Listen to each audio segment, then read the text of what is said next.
months in front of it. Is that correct? That's, and hopefully not necessarily cover the same type of insurance or the same coverage or the same premiums that they were paying. Cobra is the same coverage. It is the same coverage. They would stay basically on the plan as they had been prior to. Yes. And this would just continue it for 3 months or 6 months additional, and then their Cobra. Is that what you're asking for? Yes, Okay. it is. Thank you. And if you don't mind, since I've got to leave, I'm going to turn this over to Representative Anderson as my stand-in. But Madam Chair, I know your knowledge of the insurance industry, and I think that GMA is going to be, they've got testimony coming in on Zoom. If y'all could wade through that, I would certainly reciprocate if you ever decide to come in front of regulated industries. And I appreciate it so much. Thank you. All right. And Representative, would you like to follow up on that with anything, or are we good to go with? I agree with everything the chairman said, and I suggest proceeding, sir. He's left the room now. Do you? Yes. Someone on committee had a question. I saw 9 light up. Anyone raise your hand? All right. Okay. Oh, you wave. All right. We have a comment from GMA, Miss Allison Earls from Georgia Municipal Association on Zoom. You're good to go.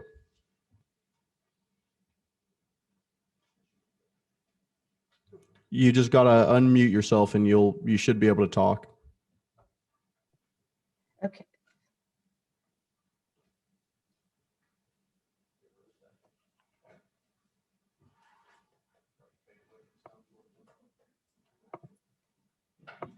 Yes, good afternoon. This is Allison Earls. Okay, I'm unmuted. Unmute. Can you hear me? So we, Miss Anderson, we cannot hear you right now. So give us one moment. Keep your mic unmuted. Do you want to do it? Should we just go? Let's do, Miss Anderson, would you like to make one more? Oh, sorry, Miss Earls, would you like to make one more? This is Allison Earls. Looks like it's IT issues. Since, would you like to speak on her behalf? Okay, so we're gonna go ahead and speak. And is there any way to get IT? Can you hear me? Right, while you're speaking, we'll try to figure this out with IT. Thank you, Mr. Chairman. My name is Tom Gale. I'm the Director of Governmental Relations for the Georgia Municipal Association. And we hope to have our Senior Associate General Counsel who does the life and health insurance programs for GMA. As many of you may know, GMA serves our member cities by helping them with insurance options for their employees.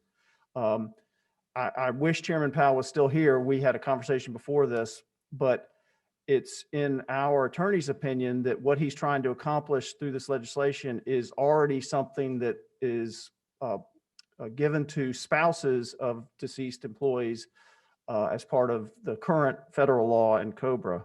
Yes, So, Tom, can you hear me? Allison, our general counsel, our associate general counsel, has basically informed us that if a spouse was covered at the time of the employee's death, he or she can elect to continue that coverage in the same policy, the exact same policy that she was in before the employee's death, for 36 months.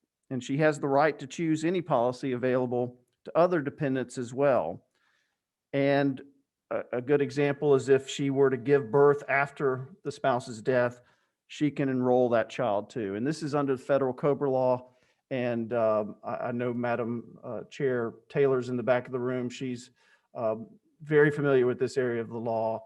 And but our contention is that Chairman Powell has achieved success with this legislation, even if it doesn't move a even step further in this process, because current law allows for 36 months of continued coverage under COBRA. And I apologize if I missed part of that testimony trying to get this thing working, but so the federal law allows for the spouse. Am I correct to assume that it doesn't cover what the bill covers in terms of the children born and unborn? Right now, they aren't covered or They are. They are. So it's spouse and same- all dependents. Okay. You basically spouse. travel under the deceased spouse's coverage for 36 months 36 under months. current law. Okay. Are there any, I got 4 lighting up. Is that over? Okay. Representative Williams, I'm sorry, 1 second.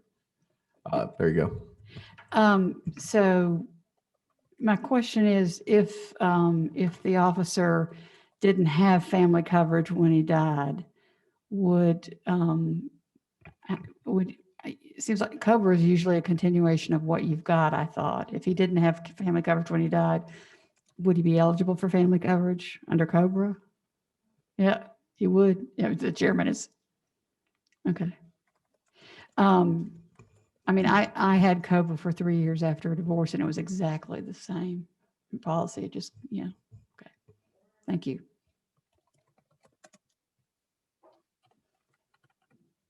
I'm gonna try to get Miss Earls to try to speak again, and if not, we're gonna test Representative Gravely. I'm gonna see if it's our issue or might be a recording issue because we do got folks on there to vote. So, wanna be This is Allison Earls again, and I understand that. all right, Ms. Can you Earls, hear me? we're not hearing yet. Representative Gravely, if Can you hear me now? speak. Hello. I can Stephen- hear. Stephen's the greatest chairman. All right, there, y'all are both trying to speak. So apparently we do not have Zoom call-in capabilities right now. If you have a comment and you're on Zoom, if you want to type it down, we will read it. I know that's going to limit your ability to speak and that will be the same for any committee member who's attending via Zoom. We will be taking votes by a comment at the appropriate time. There's no one else here to speak on the bill. Representative Carson, I know he's collaborating. My question is, do we call for a hearing or all right, we're going to hold this bill for a moment, and let's go ahead and go with Chairman Carson, your bill now. I got confused on who was the stand-in for Chairman Powell.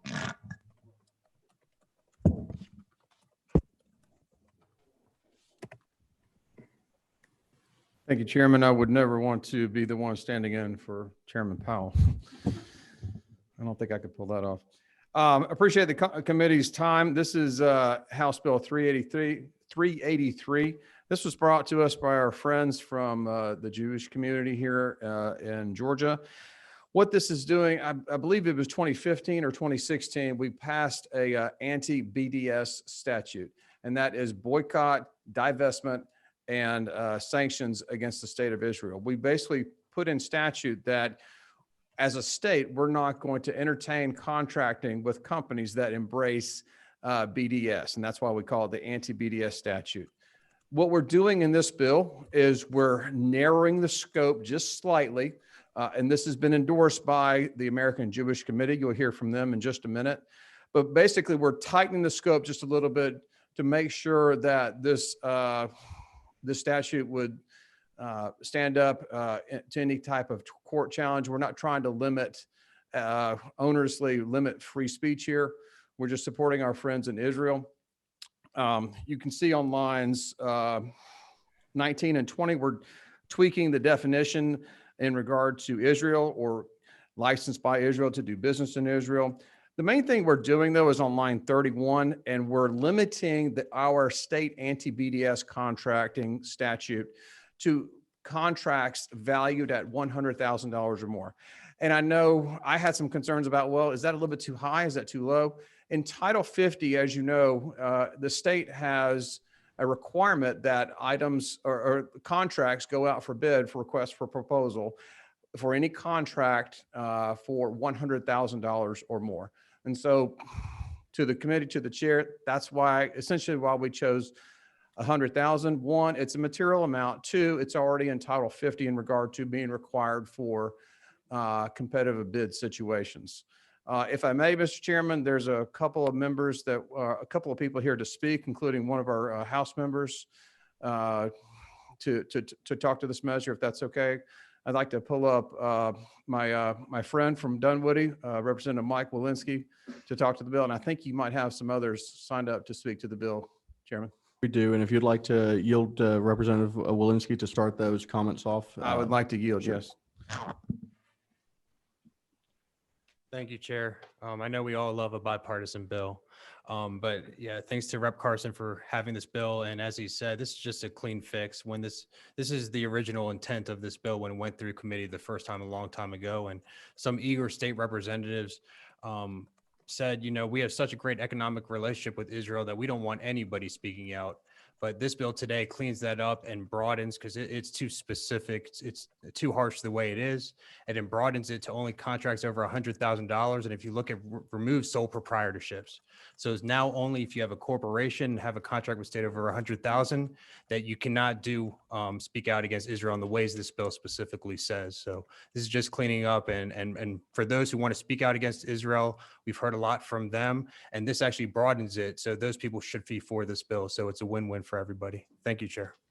Thank you for those comments. And I know I spoke to the author, Chairman Carson prior, and that's a correlation of, though the text in the bill might be increasing the threshold for it to be applicable, it makes it a stronger policy for it to be consistent with what the courts have deemed appropriate. Which does that fairly encapsulate the two statements? And I appreciate you saying the $100,000 being the material level that's in Georgia code now. With that, do we have any committee members before going to the general audience? Okay. All right. So, Mr. Chairman, also, I submitted a 2-page letter from the American Jewish Committee. I hope that's with the members either electronically or in paper. it is. But it should, yeah. Okay. Thank you, sir. Awesome. All right. We will start with, so I think are these all on Zoom? All right. We are going to, just for the sake of seeing if this is fixed, IT has said so.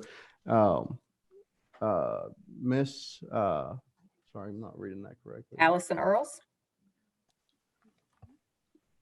Can you hear me? I'm going to butcher this, but it's CAIR of Georgia, Miss Kareem El-Hazini. I apologize. Can you guys hear me? Mr. Yes, sir. Yep, we can hear you. So I apologize for butchering your name, but at least you can speak, which is an improvement on what we were dealing with. So go ahead and provide your testimony. I'd like to thank the chair and the vice chair for hearing my testimony today. Testifying on behalf against 383. The right to boycott is a constitutionally protected form of political speech with a legacy of bringing about social change. HB 383 and the law it's changing it literally promotes an anti-speech agenda rather than a democratic value agenda that we all claim to cherish. The boycott is an essential thread in the fabric of our American society, going back all the way to the Boston Tea Party. Georgia's very own Dr. Martin Luther King Jr. helped lead the Montgomery bus boycotts, which led to the desegregation of our buses and helped lead the civil rights era into a new era. We boycott because we believe in the simple principle that Palestinians are entitled to the same rights as the rest of humanity.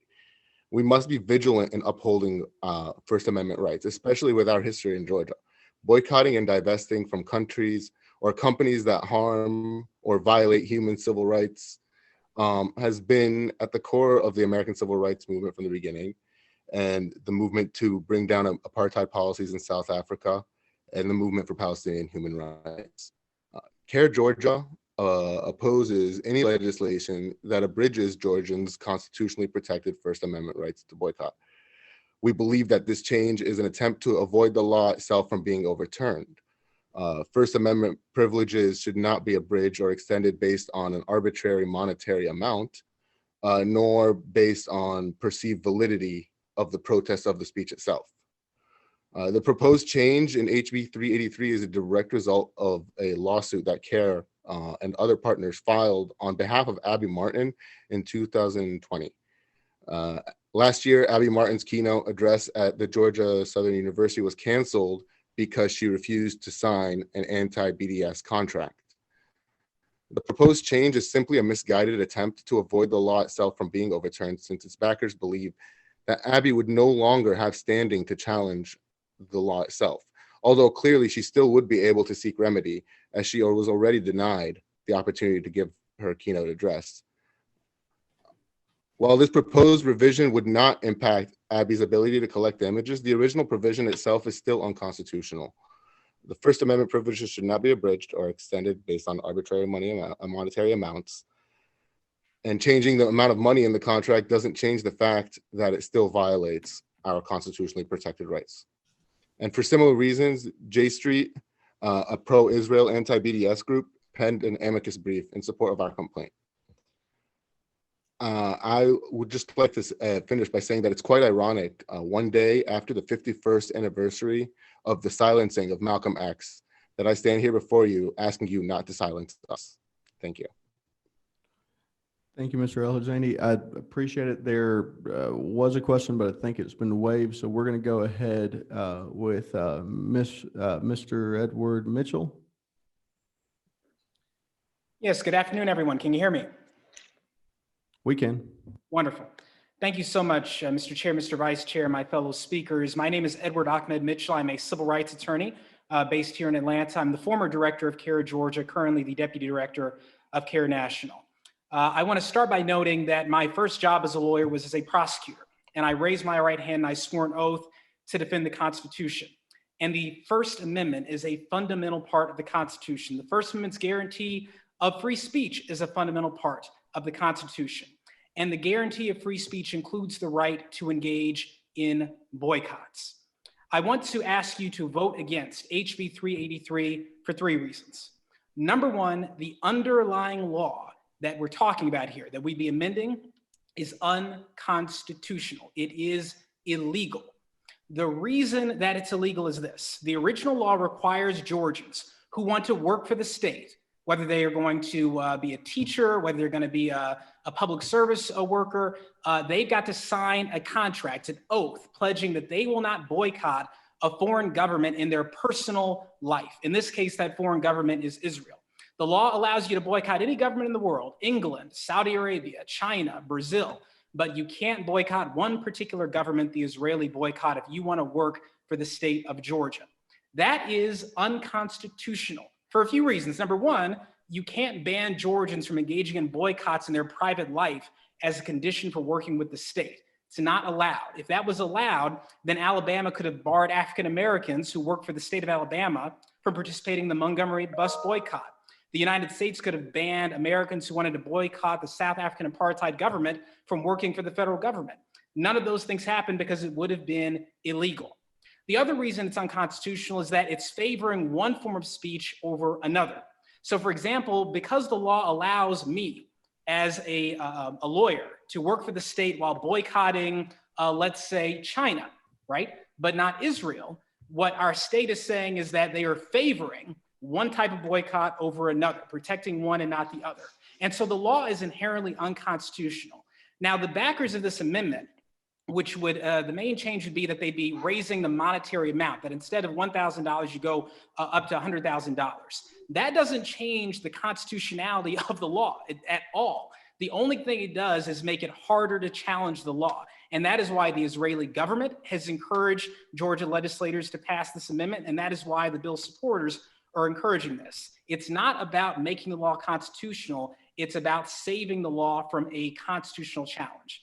Now, as was noted last year, my organization and others filed a lawsuit against the Georgia University system because a college banned a journalist from speaking on campus because she wouldn't sign one of these pledges. That lawsuit is what triggered this amendment to the law. The supporters of this bill are trying to save the law from being ruled unconstitutional. And the reason they're worried is that every state that has addressed this issue has ruled these laws unconstitutional. That no matter whether you're a liberal judge or a strict constructionist judge, they've all recognized we have the right to boycott. Arizona has struck down this law. Texas has struck down this law. Yes, Texas. Arkansas, just a few weeks ago, struck down an almost identical law because it's unconstitutional. And so the last point I'd make, and then I'll wrap up here, is that regardless of your personal views, I am a strong supporter of human rights for all people, Muslims, Jews, Christians, atheists, and people of all backgrounds, including Palestinians. I want the Israeli government's occupation and abuse of the Palestinian people to end. But if you are a strong supporter of the Israeli government, that's your business. You should still oppose HB 383 because the right to boycott is important to you too. What if you want to boycott, I don't know, Planned Parenthood? What if you want to boycott another foreign government that's doing horrible things? That is your right as an American. And this law is interfering with your constitutional right. And the last thing I'll say, and then I really will wrap up, is that if you believe the law is constitutional in its current form, right? If you believe that, then you shouldn't be running away from a court fight. You shouldn't try to change the law to evade a court fight. You should stand by the law. In fact, you should make it even harder for Georgians to work for the In the state sake of time, without making this pledge. So we encourage you to vote against HB 383, and we encourage you to introduce legislation that will overrule this unconstitutional law. all right, thank you. We do have a committee question. Before that, I do have a question based on that testimony for Representative Carson, Chairman Carson. This bill was drafted by Legislative Council, correct? Yes, it was. And it was there any, and for the sake of anyone on the committee, as a reminder, any bill drafted by Legislative Council, if they deem or advise it to be unconstitutional, they will provide a note of a disclaimer.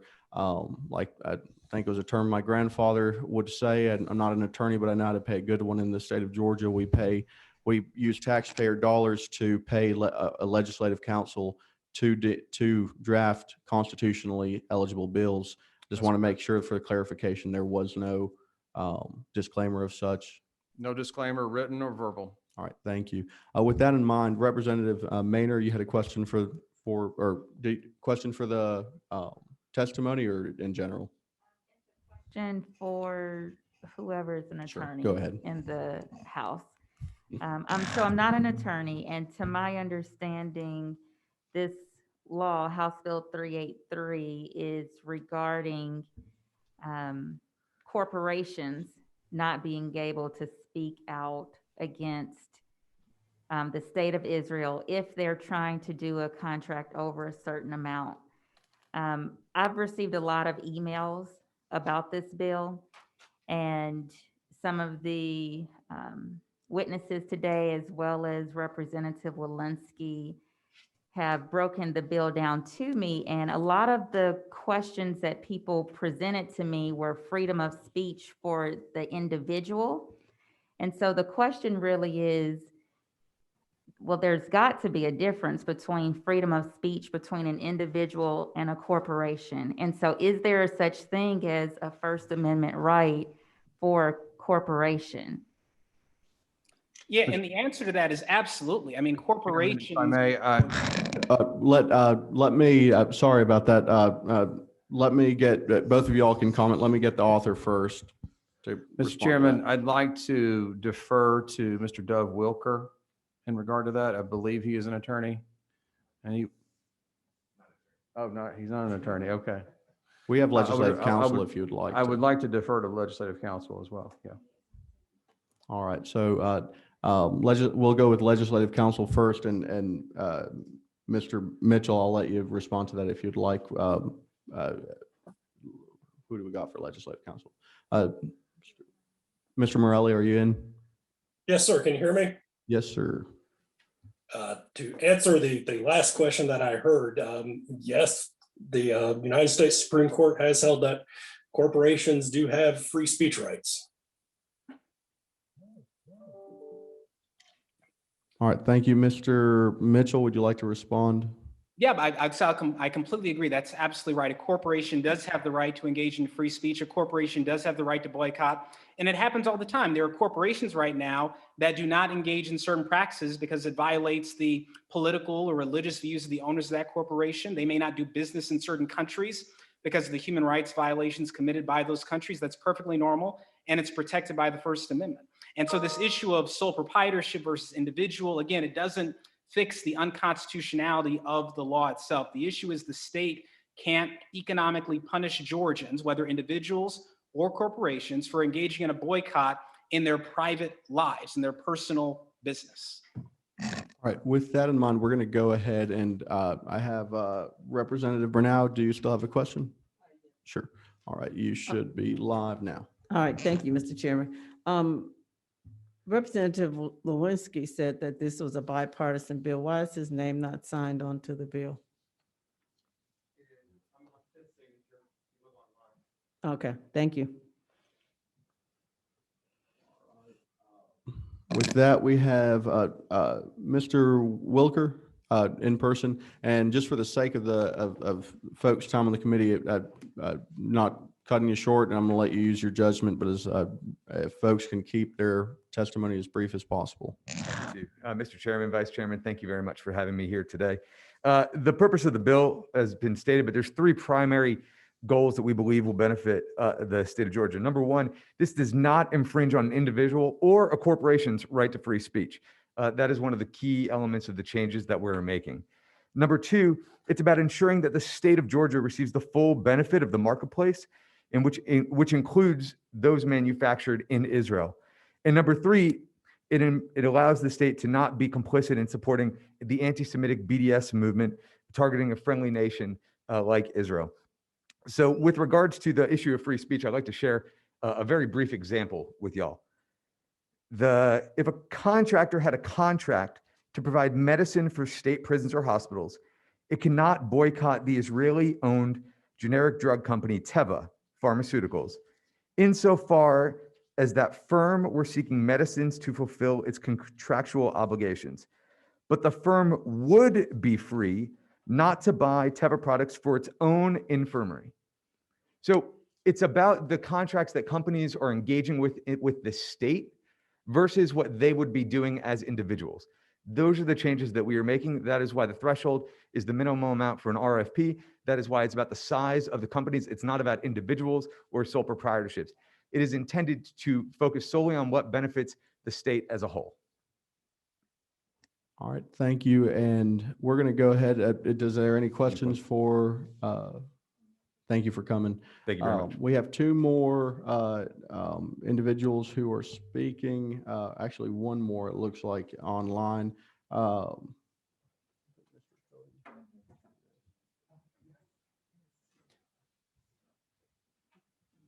Ms. Cohen, you are good to speak if you're still wanting to. You should just have to unmute. I am. Can you hear me? We can. Great.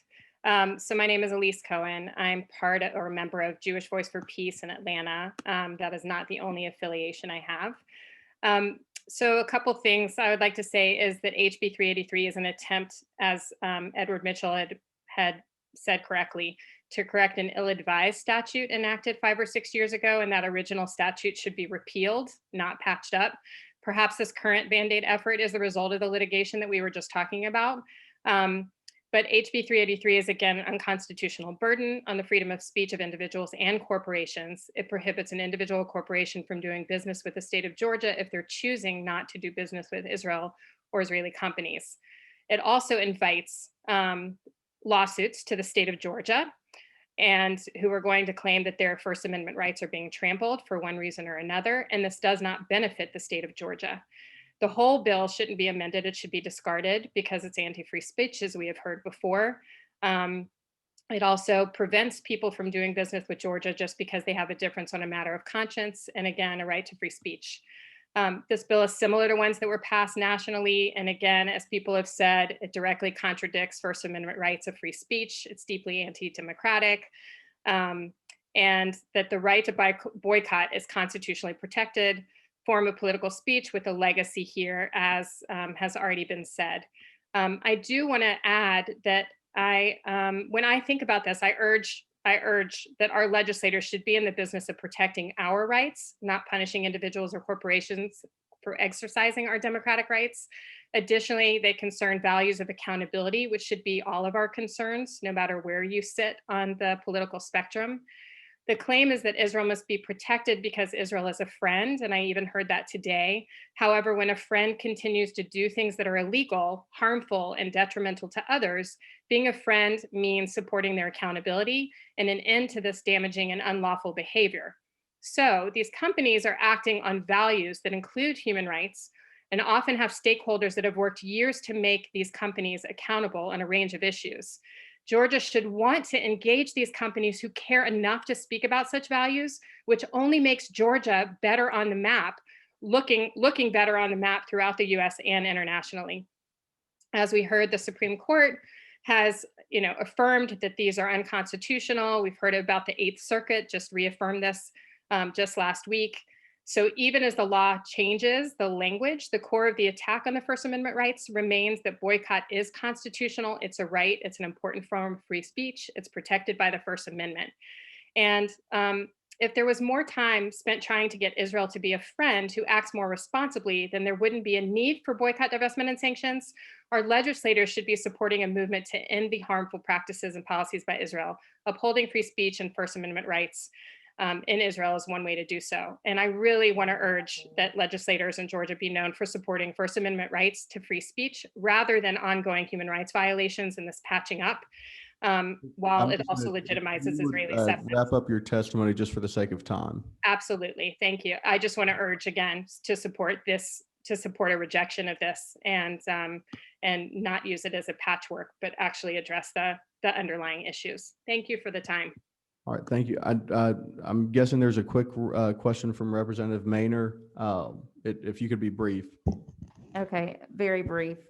Since this is regarding corporations where it's contracts $100,000 or more against people that speak out against Israel because Israel is an ally to the U.S., is this considered is there any national security concerns regarding this? I would defer to Mr. Wilker on that, but I would imagine there would be national security interests that are in favor of this bill because we're not preventing the state of Georgia from contracting with companies with Israel interests or full-on Israeli companies.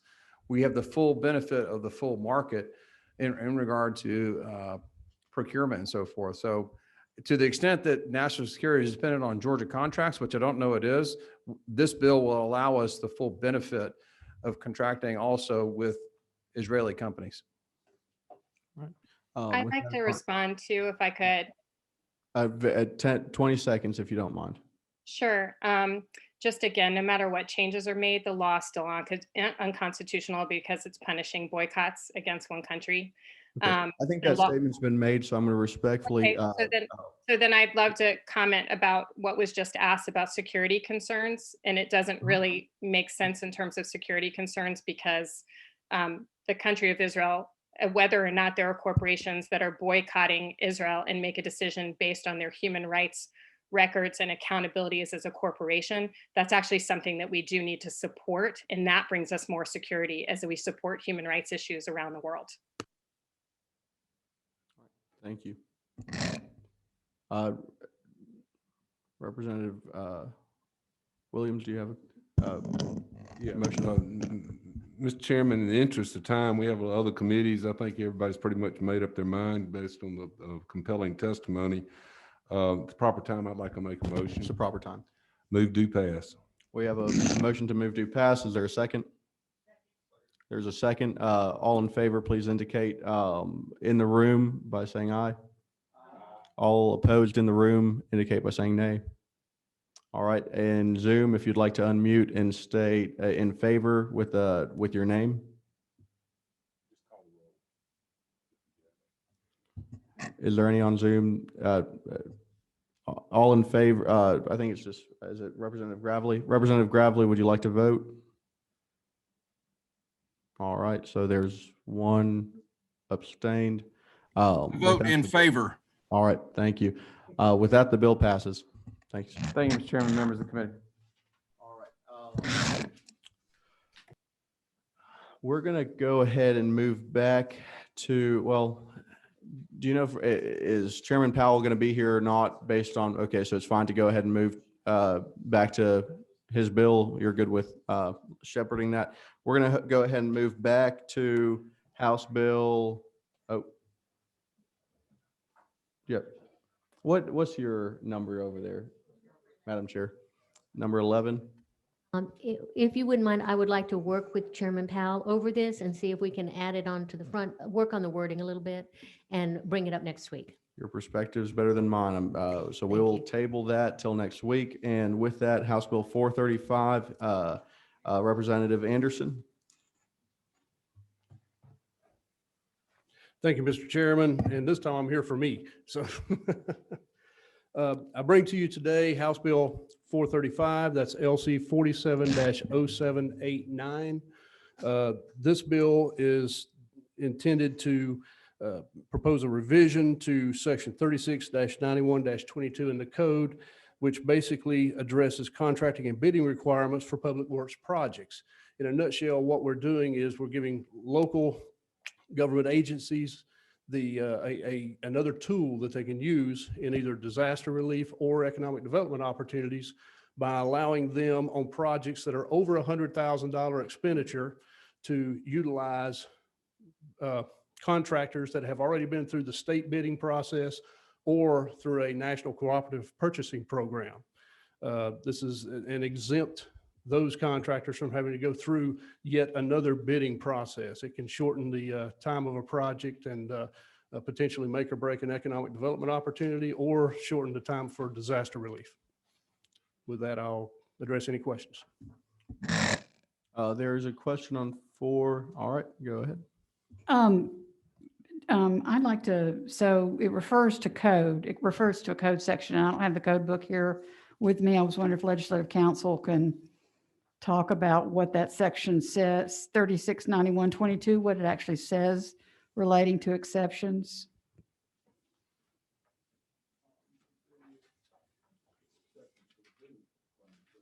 Well, it's referring to a code section. It revises a code section. If I may, Mr. Chairman, what this does, it actually adds a paragraph to that code section, which provides an additional exemption to the bidding process.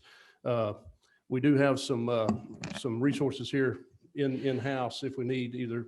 Well, so, I mean, looking at it without having the code in front of me, it doesn't make it clear if it waives those exceptions in an emergency situation. So, I mean, is this waiving an exception to use inmate labor in emergency situations? This bill has nothing to do with inmate labor. It just happens to fall into a code subsection that is part of the title, basically. The actual, and I've got a copy I can provide you right here. Okay, thank you. You'll see in the title of that there are semicolon separations. This addresses the exemptions portion of that subsection rather than anything related to inmate labor. Okay. So can you explain to me in non-lawyer language, what exactly does this, how does adding this new section change what's currently the law? Since I am not a lawyer, this should be really simple. My home county, Habersham County, we had a devastating issue with the flooding last summer. We had a rather large culvert that washed out on a highway that happens to be the road that goes to my predecessor, Terry Rogers' house. That culvert, the replacement of this culvert project was about a $750,000 project. The actual construction work on that project was delayed 6 to 8 weeks while the bid packages were prepared, bids were accepted, and the decision was made through the bidding process as required currently because it did not fit any of the exceptions in this code. Not saying necessarily that there was a state contractor in this particular case that would have been a better fit than the one that's doing the work now, but it was not even an option to consider. And what this would do is this would allow local governmental agencies to go to a list of pre-approved, pre-bid state contracting companies and say, if this company can provide, then we can use them without having to go through that delay of the bidding process. Okay, Mr. Gale's nodding in the back. Okay, thank you very much. I'm clear now. Thank you. Thank you. Is there any other comments or questions? If not, a motion will be entertained. Motion to pass. Is there a second? Second. All in favor indicate by saying aye. Representative Gravely, would you like to make a vote? All right. I'm going to just, based on the IT problems, you might just have an issue voting, but regardless, it would have enough to pass, so you're good to go. And with that, we adjourn.